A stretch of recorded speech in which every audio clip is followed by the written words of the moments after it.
और दूसरे दौर में ख़ास तौर से सीमांचल का वो इलाका जहां पर ओवैसी साहब एक बड़े फैक्टर के तौर पर काम कर रहे हैं। आपको याद होगा साल 2020 जब ओवैसी साहब ने बिहार की सियासत में एक तरह की हलचल पैदा कर दी थी और सियासी पंडितों को लगा था कि शायद बिहार के मुसलमानों को कोई नया विकल्प मिल गया है, लेकिन ऐन चुनाव के बाद क्या हुआ वो भी आप सब बखूबी जानते हैं। लेकिन इस बार ओवैसी साहब दावा कर रहे हैं कि 5 नहीं 24 सीटें जीती जाएंगी और इस वक्त खुद बैरिस्टर ओवैसी साहब हमारे साथ हैं। ओवैसी साहब, पहले तो बहुत शुक्रिया, आपने हमारे लिए वक्त निकाला। देखिए, पहले दौर की जो वोटिंग हुई है वो ऑल टाइम हाई है इस दफ़ा।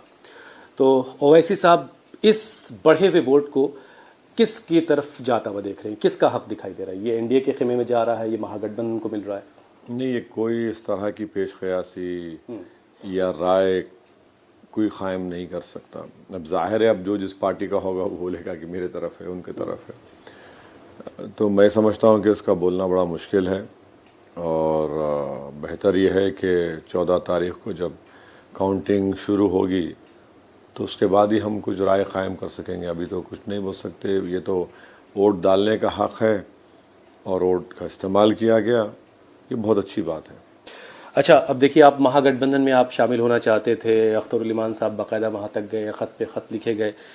तो जब आप, और उसके बाद सीटें आपने मांगी सिर्फ 6, 5 सीटें आप अपने बूते पर जीत गए पिछली बार, तो इस बार तो और बढ़ना ही बढ़ना था आगे।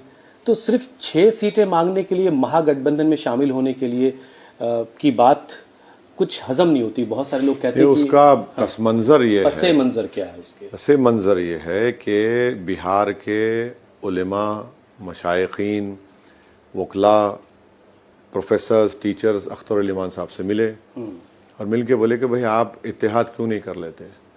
और उनको शिकायत थी पर्सनली मुझसे कि ओवैसी साहब अपनी लीडरशिप करना चाहते हैं। तो अख्तरुल इमान साहब इत्तेफाक से उनकी मौजूदगी में हमको कांटेक्ट किए।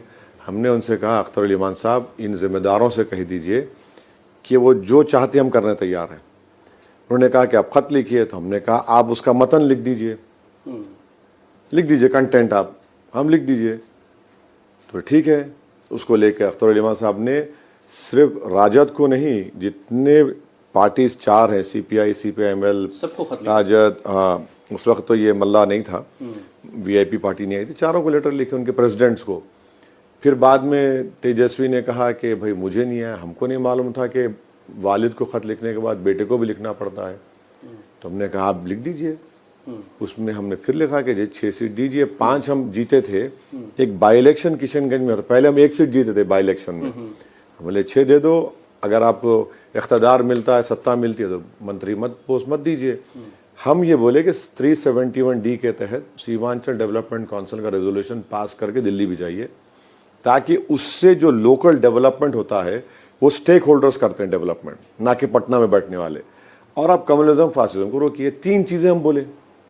अब वो उस पर राज़ी नहीं हुए तो ठीक है, वो उनकी मर्जी। लेकिन बहुत सारे लोग वैसे साहब ये कह रहे हैं कि दरअसल इसके पस मंज़र खेल ये था कि आपको ये दिखाई दे रहा था कि पिछले बार के मुकाबले, साल 2020 के मुकाबले 2025 में हालात आपके लिए साजगार नहीं हैं और आप इस कदम के ज़रिए ये दिखाएंगे लोगों को कि देखिए साहब, हम तो महागठबंधन में जाना चाहते थे लेकिन इन्होंने हमको शामिल नहीं किया।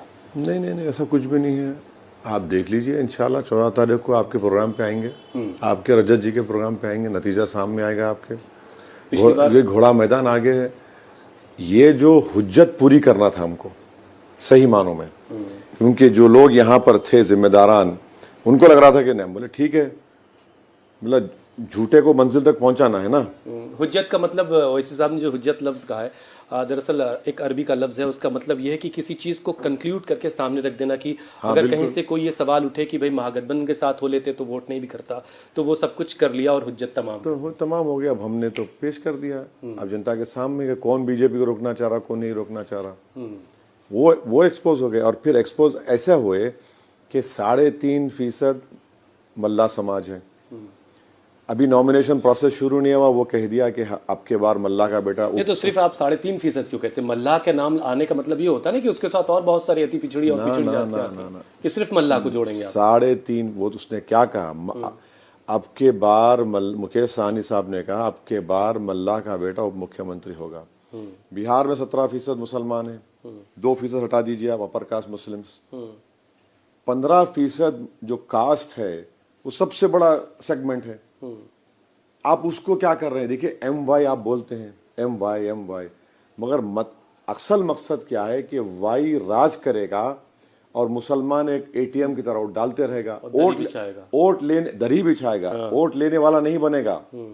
और जब MIM वोट लेने की बात करती तो इनको पेट में दर्द शुरू हो जाता है। आप बताइए 15 साल लालू और उनकी पत्नी मुख्यमंत्री रहे, ये 4 मर्तबा तेजस्वी रहा उप मुख्यमंत्री।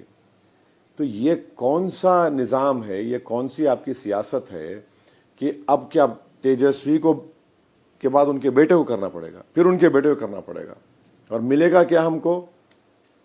तो आपके अब्बा सियासत में थे, आप भी सियासत में हैं। गाजर की पूंगी मिलेगी नहीं।